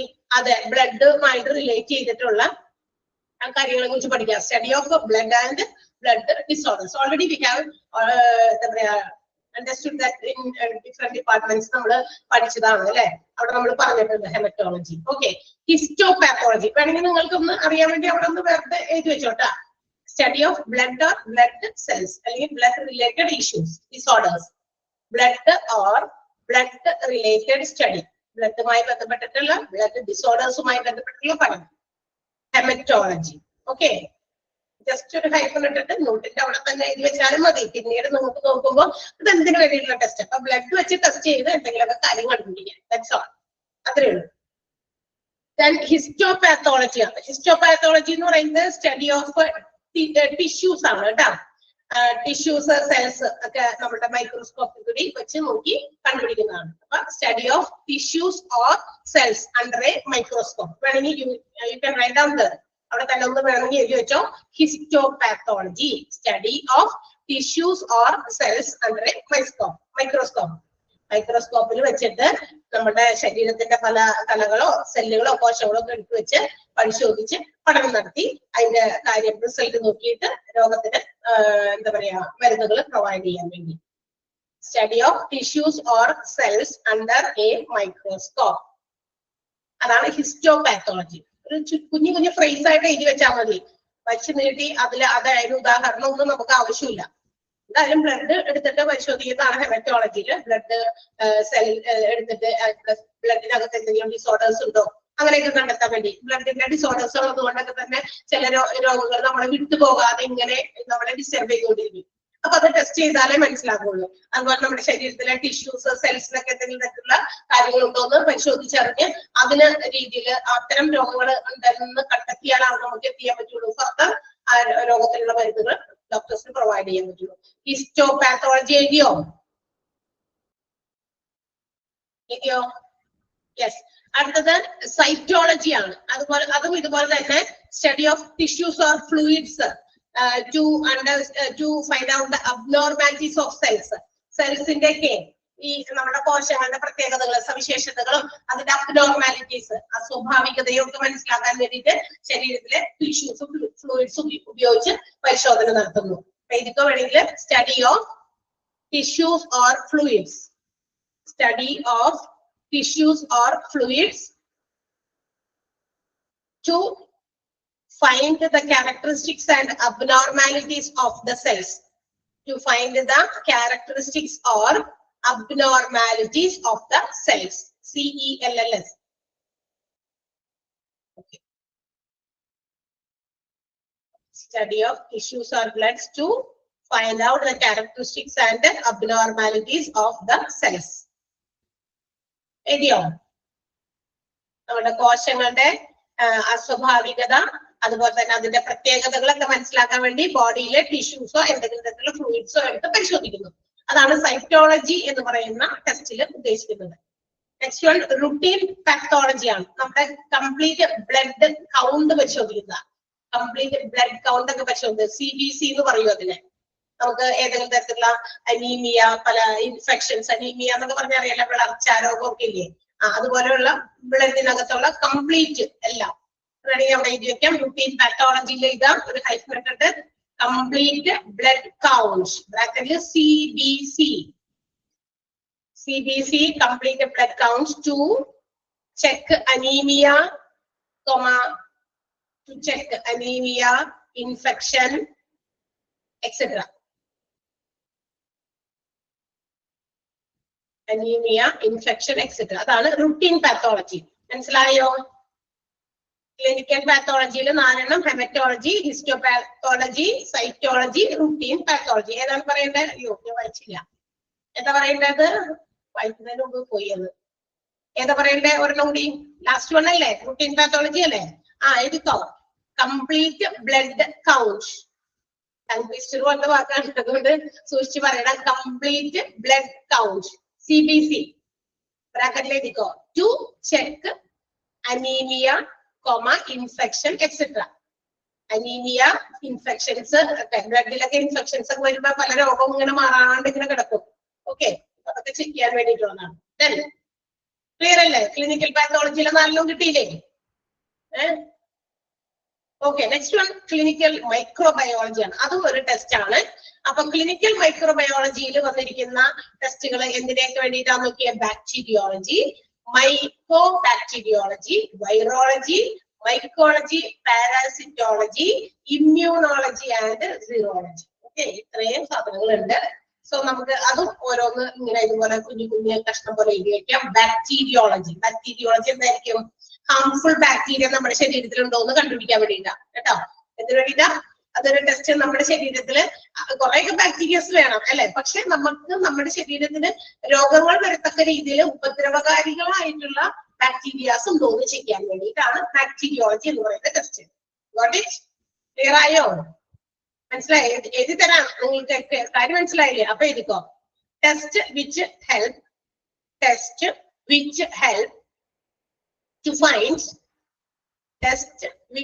to find harmful bacteria, harmful, HARMFUL, harmful bacteria in our body. കുഞ്ഞു കഷ്ണം എഴുതോളൂ കേട്ടോ. എഴുതി വെച്ച് കുറെയൊക്കെ ഉണ്ട്. അതിനെ കുറിച്ച് നിങ്ങൾക്ക് നോക്കി എന്താ പറയാ, നിങ്ങൾ ഗൂഗിൾ സെർച്ച് ഒക്കെ ചെയ്ത് നോക്കിയാൽ ആവശ്യം കിട്ടും. ഒത്തിരി ഇൻഫോർമേഷൻസ് അതിനെ കുറിച്ച് കിട്ടും. അതിന്റെ എക്സാമ്പിൾസും കണക്കും കിട്ടും. പക്ഷെ നമുക്ക് അത് ഇതെല്ലാം ഓഫ് നോ യൂസ്, വലിയ ഉപകാരമൊന്നുമില്ല. ജസ്റ്റ് ഒന്ന് കാര്യം മനസ്സിലാക്കാം. അതെ, നമുക്ക് കാര്യം മനസ്സിലായല്ലോ. ബാക്ടീരിയോളജി എന്ന് പറയുന്ന ടെസ്റ്റ് നമ്മുടെ ശരീരത്തിൽ എന്തെങ്കിലും ഉപദ്രവകാരികളായിട്ടുള്ള ബാക്ടീരിയ ഉണ്ടോ എന്ന് ടെസ്റ്റ് ചെയ്യാൻ വേണ്ടിയിട്ട്. Got it? മനസ്സിലായോ? ക്ലിയർ അല്ലേ? ഓക്കെ, എഴുതി കഴിഞ്ഞോ? അടുത്ത പറഞ്ഞോട്ടെ. എഴുതി കഴിഞ്ഞോ? യെസ്. അടുത്തത് മൈക്രോബാക്ടീരിയോളജി ആണ്. ഇത് ഒരു പ്രത്യേകതരം ടെസ്റ്റ് ആണ്, which is used to identify tuberculosis. അതൊരു ബാക്ടീരിയ ടെസ്റ്റ് തന്നെയാണ്.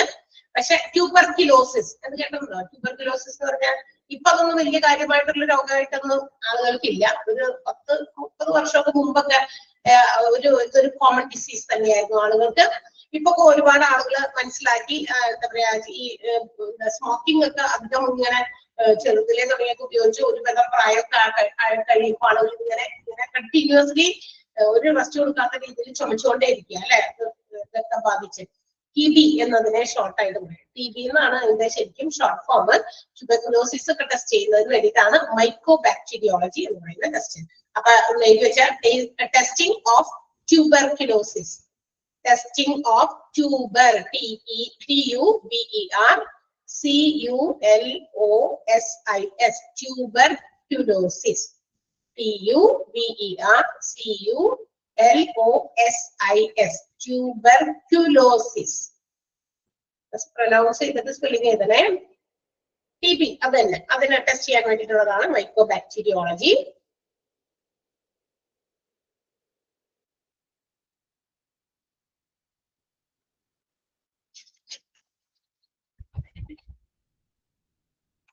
ഓക്കെ, അടുത്തത് ഏതാ? വൈറോളജിയാണ്. അത് എന്തിനു വേണ്ടിയിട്ടാന്ന് വെച്ചാൽ virology to test or to detect antibodies, ആന്റിബോഡീസും അതുപോലെ തന്നെ ആന്റിജൻസും. നമ്മുടെ ബ്ലഡിനകത്ത് ആന്റിബോഡീസും ആന്റിജൻസും ഒക്കെ ഡിറ്റക്ട് ചെയ്യാൻ വേണ്ടി ഉണ്ടോ ഇല്ലേ എന്നൊക്കെ പരിശോധിക്കാൻ വേണ്ടിയിട്ടുള്ള ടെസ്റ്റ് ആണ് വൈറോളജി. ഓക്കെ, എന്തൊക്കെയാണ്? Antibodies and antigens. ഓക്കെ, അത് നമ്മുടെ ശരീരത്തിലുണ്ട്, ബ്ലഡിലുണ്ടോ എന്നറിയാൻ, ഡിറ്റക്ട് ചെയ്യാൻ വേണ്ടിയിട്ടാണ് വൈറോളജി എന്ന് പറയുന്ന ടെസ്റ്റ്. സോറി, ഹൈഫനേറ്റ് ചെയ്യുക. Detect, DETECT, detect antibodies and antigens. Antibodies, ANTIBODIES, antibodies and antigens in the blood. Antibodies and antigens in the blood.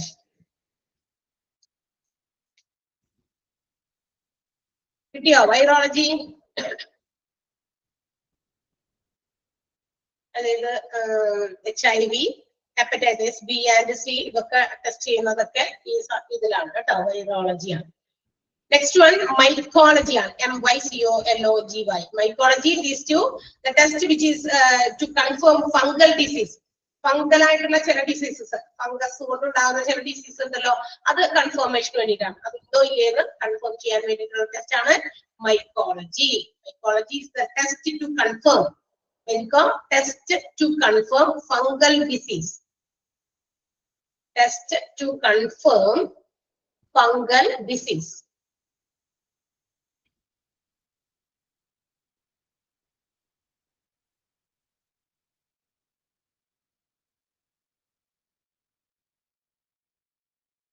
Okay, കിട്ടിയോ mycology?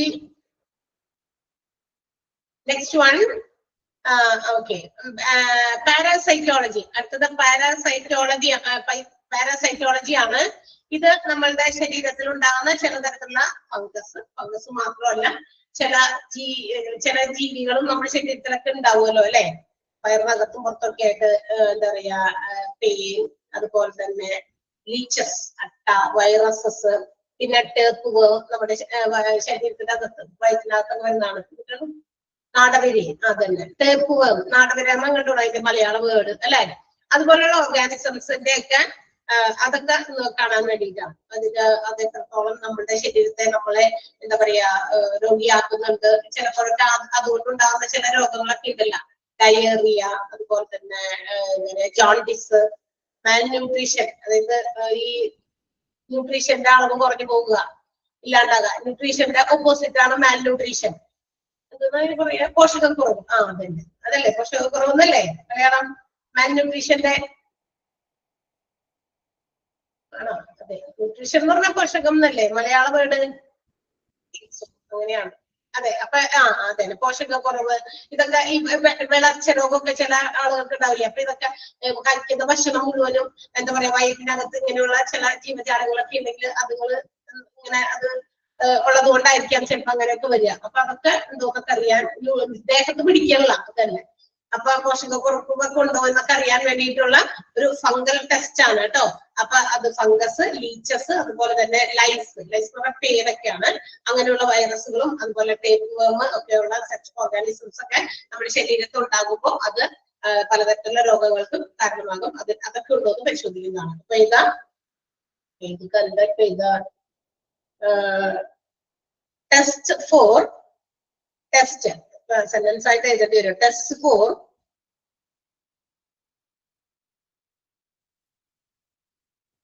detecting, DETECTING, detecting fungus, comma, leeches, LEECHES. എട്ടാമൊക്കെയാണ് കേട്ടോ. leeches, lice, LICE, lice,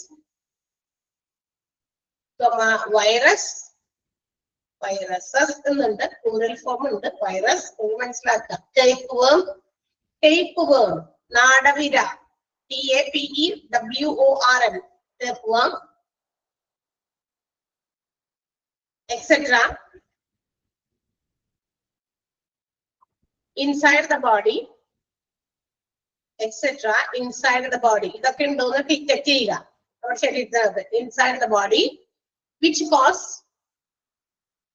cause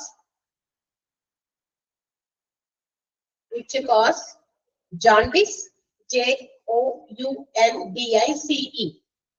jaundice, comma, diarrhea, spelling DIARHEA,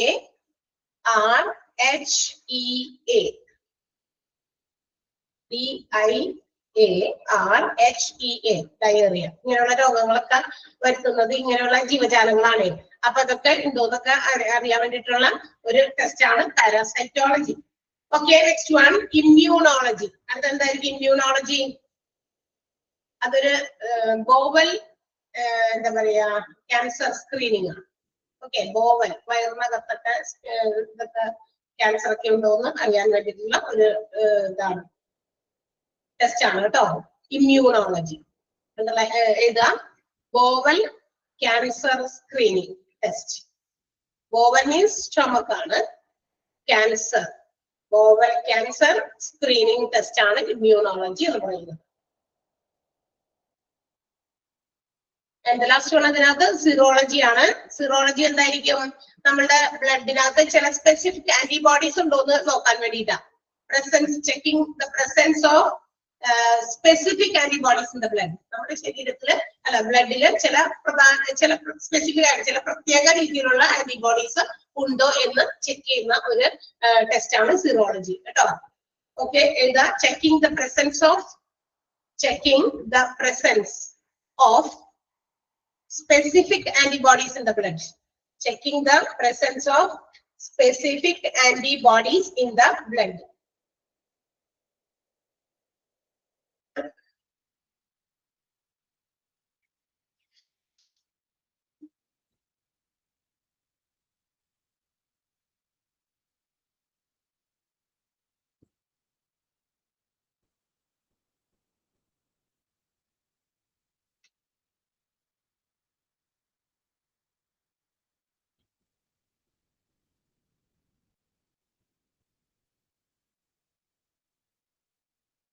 okay, കിട്ടിയോ? കിട്ടിയില്ലേ? അടുത്തത് clinical ബയോകെമിസ്ട്രിയില് ആണ്. അതിന് വരുന്ന രണ്ട് ടെസ്റ്റുകളാണ് biochemical അനാലിസിസും hormonal അസേസും. ഏതൊക്കെയാണ്? Biochemical analysis and hormonal assays. Okay, അതിനകത്ത് ബയോകെമിക്കൽ അനാലിസിസിനകത്ത് അതൊരു ലബോറട്ടറി ടെസ്റ്റ് തന്നെയാണ്. To analyse the body fluids. നമ്മുടെ ബോഡിക്കകത്തുള്ള പലതരത്തിലുള്ള ഫ്ലൂയിഡോ ബ്ലഡോ യൂറിനോ അങ്ങനെയൊക്കെ എടുത്തിട്ട് എന്താ പറയാ ഗ്ലൂക്കോസ്, പ്രോട്ടീൻസ് ഇതൊക്കെ എത്രത്തോളമൊക്കെ ഉണ്ടെന്നൊക്കെ അറിയാൻ വേണ്ടിയിട്ടാണ്. ഗ്ലൂക്കോസിന്റെയും പ്രോട്ടീൻസിന്റെയും മെഷർമെന്റിനൊക്കെ വേണ്ടിയിട്ടാണ്. ഓക്കെ, ഇത് ബയോകെമിക്കൽ അനാലിസിസ്. ഒന്ന് അനലൈസ് ചെയ്ത analyse body fluids, analyze body fluids like blood or urine. അത് ബ്ലഡോ യൂറിനോ എന്തെങ്കിലുമൊക്കെ എടുത്ത് പരിശോധിക്കുക. Analyze body fluids like blood or urine to measure glucose, proteins അങ്ങനെയുള്ള കെമിക്കൽസ്. Glucose, proteins etcetera. ശരീരത്തിൽ ഗ്ലൂക്കോസിന്റെ അളവ്, പ്രോട്ടീൻസിന്റെ അളവ് ഇതൊക്കെ മെഷർ ചെയ്യാൻ അളവ് ഒക്കെ നോക്കണ്ടേ? ചില അളവൊക്കെ കുറഞ്ഞു പോയാലും കൂടി പോയാലും പ്രശ്നമുണ്ടല്ലോ, ഇല്ലേ? അതില്ലേ? അത് ബ്ലഡോ യൂറിനോ ഒക്കെ എടുത്ത് വെച്ച് പരിശോധിച്ചിട്ട് അതിന്റെ ഒരു റിസൾട്ട് കണ്ടെത്തുക. എന്ത് സാധനമാണ് നമ്മുടെ ശരീരത്തിൽ എന്ത് വേണം?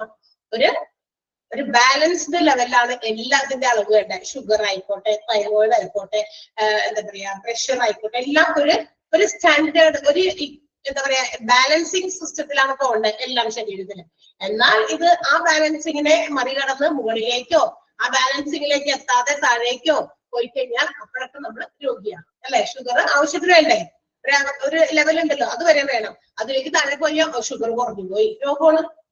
അതിൽ കൂടുതൽ പോയാലോ ഒത്തിരി മരുന്നും മധുരമൊക്കെ കഴിച്ച് നമ്മൾക്ക് കൂടുതൽ പോയാലും കൺട്രോൾ ഇല്ലാണ്ട് പോയാലോ അല്ലെ. ഓരോ ഏജ് കഴിയും തോറും നമ്മൾ ഓരോ കാര്യത്തിലും ഓരോ കൺട്രോൾ ഉണ്ട് അല്ലെ. ഷുഗറിന്റെ കാര്യത്തിലായാലും പിന്നെ കാര്യത്തിലാണെങ്കിലും. ഇപ്പൊ അങ്ങനെയല്ല കേട്ടോ, അത് ഓരോ പണ്ടൊക്കെ അങ്ങനെ പറയാം, കൊച്ചുകുട്ടികൾക്ക് ഇതൊന്നും വരികയെന്ന് നമ്മൾ വിചാരിക്കും. പക്ഷെ ഇന്നത്തെ കാലത്ത് കുട്ടികൾക്ക് വരെ ഷുഗർ എന്നൊക്കെ പറഞ്ഞ് വരുന്നുണ്ട്. Okay, yes. ആൻഡ് ഒരെണ്ണം കൂടി ഉണ്ട്, ഹോർമോണൽ അസൈസ് ആണ്. അത് എന്ന് പറയുന്നത് ബ്ലഡ് പ്രഷർ തന്നെ നോക്കുന്നതാണ്. നമ്മുടെ TSH അങ്ങനെ കേട്ടോ, TSH, FT3, FT4 അങ്ങനെ LS എന്നൊക്കെ പറഞ്ഞിട്ട് ഒരുപാട് എന്താ പറയാ ഈ ഹോർമോൺ അബ്നോർമാലിറ്റീസ് കണ്ടെത്താൻ വേണ്ടിയിട്ടാണ്. ഇതിനു വേണ്ടിയിട്ട് ഹോർമോണൽ അസൈസ് പറഞ്ഞ ഹോർമോണിൽ ഉണ്ടാകുന്ന അപാകതകൾ, അബ്നോർമാലിറ്റീസ് അല്ലെ, അത് കണ്ടെത്താൻ വേണ്ടിയിട്ടുള്ള ടെസ്റ്റ് ആണ് ഹോർമോണൽ അസൈസ്. അതൊന്ന് എഴുതി വെച്ചേക്കാം. പെർഫോംഡ് ടു ടെസ്റ്റ് പെർഫോംഡ് എന്നാണ് ഈ ടെസ്റ്റ് നടത്തുന്നത്. ടെസ്റ്റ് പെർഫോംഡ് ടു മെഷർ ഒരുപാട് സാധനത്തിന്റെ പേര് പറഞ്ഞിട്ടുണ്ട് കേട്ടോ. TSH വെറുതെ ഒന്ന് കുറച്ച് വേണമെങ്കിൽ ഒന്ന് കോമെന്റ് എഴുതിക്കോ. TSH, FT3, പിന്നെ prolactin, etc. in blood. Okay, TSH, FT3, FT4 ഒക്കെ പറഞ്ഞിട്ടുണ്ട്, etc. in blood to confirm hormonal abnormalities. To confirm hormonal abnormalities. അല്ലെങ്കിൽ ഇങ്ങനെ പറഞ്ഞാൽ ഹോർമോണിന്റെ അബ്നോർമാലിറ്റീസ് കണ്ടെത്താനുള്ള പഠനം, അതാണ് ഹോർമോണൽ അസൈസ്. അപ്പൊ ഈ മൂന്ന് രീതിയിൽ clinical pathology, clinical microbiology and clinical biochemistry എന്നീ വിഭാഗങ്ങളിലൊക്കെ നടത്തുന്ന പ്രത്യേകം ഓരോ ടെസ്റ്റുകളെ കുറിച്ചിട്ടാണ് നമ്മൾ ഈ പറഞ്ഞ 3 ബോക്സിൽ കണ്ടത്. ക്ലിയർ ആയോ? മനസ്സിലായില്ലേ? അത് എഴുതി പോയപ്പോഴാണ് നമ്മുടെ സമയം പോയത്. പക്ഷെ എന്നാലും നിങ്ങൾ അത് എന്താണെന്ന് ജസ്റ്റ് ഒന്ന് മനസ്സിലാക്കിക്കോട്ടെ എന്ന് വിചാരിച്ചിട്ട് ഞാൻ ഒരേ കഷ്ണം അവിടെ എഴുതി വെക്കാൻ പറഞ്ഞു. എഴുതാനെടുത്ത സമയം കൊണ്ടാണ് ഇത്രയും പോയത്. എന്തായാലും നമുക്ക് അറിഞ്ഞിരിക്കുന്ന നല്ലതല്ലേ അല്ലെ. ഇത് ഇന്നതാണ് മൈക്രോബയോളജി, ഇതിനാണ് അല്ലെ ബാക്ടീരിയോളജി ഇന്നതാണ്. ജസ്റ്റ് ആ വായിക്കുമ്പോൾ നമുക്ക് അതിന്റെ കൂടി ഒരു ചെറുതായിട്ട് ഒരു എക്സ്പ്ലനേഷൻ അത് കിട്ടാൻ വേണ്ടിയിട്ടാണ് എഴുതി വെച്ചത്. ആൻഡ് ഇനി നമ്മൾ ഒരു ലാബിനകത്തുള്ള ഓരോ ആളുകളുടെ പൊസിഷൻ ഹൈറാർക്കിയാണ്, ആ ഒരു അധികാര ശ്രേണിയാണ് നമ്മൾ ഇനി പഠിക്കാൻ പോകുന്നത്. അടുത്തതായിട്ട് അത് ആരൊക്കെയാണ് ലാബിലുള്ളത്, ഏതൊക്കെ, അതായത് സ്റ്റാഫ്, ആ സ്റ്റാഫുകളുടെ ഹൈറാർക്കിക്കൽ ലെവലും അതുപോലെ തന്നെ അവർക്ക് അവരുടെ എഡ്യൂക്കേഷണൽ ക്വാളിഫിക്കേഷനും പ്ലസ് അവരുടെ ഓരോരുത്തരുടെയും ഉത്തരവാദിത്തങ്ങളും റെസ്പോൺസിബിലിറ്റീസും ആണ് ഇനി അടുത്തതായിട്ട് ഒരു വലിയ ടേബിളിൽ കൊടുത്തേക്കണം കേട്ടോ. ഈ 3 കുഞ്ഞ് അടുപ്പിച്ചെടുപ്പിച്ച് ബോക്സ് കൊടുത്തില്ലേ നമ്മൾ പറഞ്ഞ ടെസ്റ്റുകൾ, അത് 3 ഒന്ന് ടിക്കിട്ട് വെച്ചേക്കാം. ചിലപ്പോ ഇങ്ങനെയൊക്കെ തരും, ക്ലിനിക്കൽ മൈക്രോബയോളജിയിൽ പെടുന്നത് താഴെ തന്നിരിക്കുന്നതിൽ ഏതാണ്. അപ്പൊ ചിലപ്പോ അതിൽ നിന്ന് ഒരെണ്ണം തരും, മക്കളും മറ്റേതിനൊക്കെ ആയിട്ട് തരും. അതുകൊണ്ട് അത് ജസ്റ്റ് ഒന്ന് അറിയാൻ വേണ്ടി മാത്രം. ഓക്കെ, നമുക്കതാണ് ക്വസ്റ്റ്യൻ. അല്ലാണ്ട് നമുക്ക് അവിടെ ഞാൻ നിങ്ങൾക്ക് ഒരേ കഷ്ണം എഴുതി വെക്കാൻ വന്നു, അത് ഇവിടെ വലിയ പ്രാധാന്യമുള്ള കാര്യമല്ല. ജസ്റ്റ് നിങ്ങളുടെ ഇൻഫോർമേഷനിലേക്ക് വേണ്ടിയിട്ട് മാത്രം നമ്മളത് എഴുതി തന്നതാണ്. മനസ്സിലായോ? ചോദ്യം വരുന്ന വഴി പറഞ്ഞു തന്നതാ. ക്ലിയർ ആയോ? ഈ തന്നേക്കൊണ്ട് മുഴുവനും ടീച്ചർ നിങ്ങൾ കുറെ തന്നല്ലോ, അത് മുഴുവൻ ഞങ്ങൾ ഒരു കാര്യമില്ല, പഠിക്കേണ്ട ആവശ്യമില്ല. ജസ്റ്റ് ഫോർ യുവർ ഇൻഫോർമേഷൻ നിങ്ങൾ അതൊന്ന് വായിക്കുമ്പോ ഹെമറ്റോളജി, ഓക്കെ, ബ്ലഡ് റിലേറ്റഡ് ആയിട്ടുള്ള ബ്ലഡിന്റെ ഡിസോർഡറിനെ കുറിച്ചുള്ള ടെസ്റ്റ് നടത്താൻ വേണ്ടിയിട്ട്. ഓക്കെ, അതാണ് ഹോർമോണൽ അനാലിസിസ്. ഹോർമോണിൽ ഉണ്ടാകുന്ന പ്രത്യേക തരത്തിലുള്ള അബ്നോർമാലിറ്റീസ്, അതിന്റെ വാക്ക് എന്താണ് മലയാളം കൃത്യം എനിക്ക് അത്ര അറിയില്ല. അബ്നോർമാലിറ്റീസ് മനസ്സിലാക്കുക, നോർമൽ അല്ലാത്ത ഹോർമോണിൽ എന്തെങ്കിലും പ്രശ്നമുണ്ടോ എന്നൊക്കെ അറിയാൻ വേണ്ടിയിട്ടുള്ളതാണ്. ഓക്കെ, അപ്പൊ അതൊന്ന് ജസ്റ്റ് അറിയാൻ വേണ്ടി മാത്രം തന്നതാണ്. അല്ലാതെ പരീക്ഷയ്ക്ക് ചിലപ്പോൾ ചോദിക്കാം ക്ലിനിക്കൽ പാത്തോളജിയിൽ താഴെ പറയുന്നതിൽ ഏതൊക്കെ പെടും, ചിലപ്പോൾ അതിനകത്ത് പെടാത്ത വേറെ ഗ്രൂപ്പിലുണ്ടാകും തന്നിരിക്കുന്ന ഓപ്ഷൻസിൽ. ക്ലിയർ? മനസ്സിലായോ? ഇനി ഈ താഴെ പറയാൻ പോകുന്ന ഹൈറാർക്കി പെട്ടി നമുക്ക് ഫുള്ളും പഠിക്കണം. ബിക്കോസ് അതിനകത്തുനിന്ന് ഓരോ ആളുകള് ആ ആളുടെ ക്വാളിഫിക്കേഷൻ ചിലപ്പോൾ ചോദിക്കാം, ആ ആളുകളുടെ റെസ്പോൺസിബിലിറ്റീസ് നമുക്ക് ചോദിക്കാൻ സാധ്യതയുണ്ട്. ഒന്നാമത്തെ ലബോറട്ടറി ഡയറക്ടർ ആണ്. ഒരു മിനിറ്റ് ഞാൻ നിർത്തും സമയത്തിനാണ്, ബിക്കോസ് എനിക്ക് വേറെ ക്ലാസ് ഉണ്ട്. ലബോറട്ടറി ഡയറക്ടർ ആണ് ആദ്യത്തെ പൊസിഷനിൽ. ലബോറട്ടറി ഡയറക്ടറിന്റെ എഡ്യൂക്കേഷണൽ ട്രെയിനിങ് എന്ന് പറയുന്ന ഡോക്ടറൽ ഡിഗ്രി MD, PhD ഒക്കെ പറഞ്ഞിട്ട് sometimes medical laboratory scientist board certification recommend. ചിലപ്പോ ചില ലാബിലേക്ക് മെഡിക്കൽ ലബോറട്ടറി സയന്റിസ്റ്റിന്റെ ബോർഡ് സർട്ടിഫിക്കറ്റും ചിലപ്പോ ചോദിക്കും. മനസ്സിലായോ? അതാണ് ലബോറട്ടറി ഡയറക്ടറിന്റെ ക്വാളിഫിക്കേഷൻ. MD, PhD ഈ ഒരു ക്വാളിഫിക്കേഷനും ചിലപ്പോഴൊക്കെ മെഡിക്കൽ ലബോറട്ടറി സയന്റിസ്റ്റ് ബോർഡ് സർട്ടിഫിക്കേഷനും റെക്കമെൻഡ് ചെയ്യാറുണ്ട്. ഓക്കെ, ഇനി ഇവരുടെ റെസ്പോൺസിബിലിറ്റി എന്താണെന്ന് വെച്ച് കഴിഞ്ഞാൽ controls and manages all lab operations. ലാബിന്റെ എല്ലാ പ്രവർത്തനങ്ങളെയും മാനേജ് ചെയ്യുക, എല്ലാ പ്രവർത്തനങ്ങളും നിയന്ത്രിക്കുക, മാത്രമല്ല പേഷ്യൻസിന്റെ ക്വാളിറ്റി കെയർ അല്ലെ, ക്വാളിറ്റി കെയർ ഉറപ്പുവരുത്തുക. അതായത് ഓരോ പേഷ്യൻസിനും അവരുടെ ടെസ്റ്റിംഗിന്റെ അതിൽ സാറ്റിസ്ഫൈഡ് ആണ്, തെറ്റാൻ പാടില്ല. വേറെ ആളുടെ കൊടുത്തിട്ട് റിസൾട്ട് വേറെ ആൾക്ക് എടുത്ത് കൊടുക്കാനും പറ്റില്ല. അപ്പൊ ഇതൊക്കെ മാനേജ് ചെയ്ത് പോകുന്നത് ലബോറട്ടറി ഡയറക്ടർ ആയിരിക്കണം. അപ്പൊ പേഷ്യൻസിന്റെ ക്വാളിറ്റി ട്രീറ്റ്മെന്റുകൾ പ്രൊവൈഡ് ചെയ്യുന്നതിൽ ലാബിനും ഒരു ചെറിയ പങ്കുണ്ട്, ചെറുതല്ല വലുങ്ങനെയുള്ള പങ്കുണ്ട്. എക്സ്പ്ലെയിൻസ് ലാബിന്റെ റിസൾട്ട്, ടെസ്റ്റ് ഒക്കെ നോക്കി ചെയ്തതിന്റെ റിസൾട്ട് നോക്കിയിട്ട് അത് എക്സ്പ്ലെയിൻ ചെയ്യുക.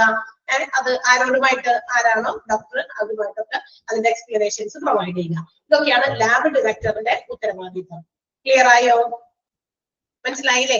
ക്ലാസ് ഉണ്ട്, ഒരു പോയിന്റെങ്കിലും പറഞ്ഞു വെക്കാമെന്ന് വിചാരിച്ചിട്ടാ. ഓക്കെ, അപ്പൊ അതൊന്ന് നോക്കി വെക്കാം. അടുത്ത ദിവസം നമ്മൾ വെളിയിൽ ഹൈറാർക്കി ഒന്ന് റിപ്പീറ്റ് ചെയ്യാം, അതിന് പ്രശ്നമില്ല. So see you, bye, thank U.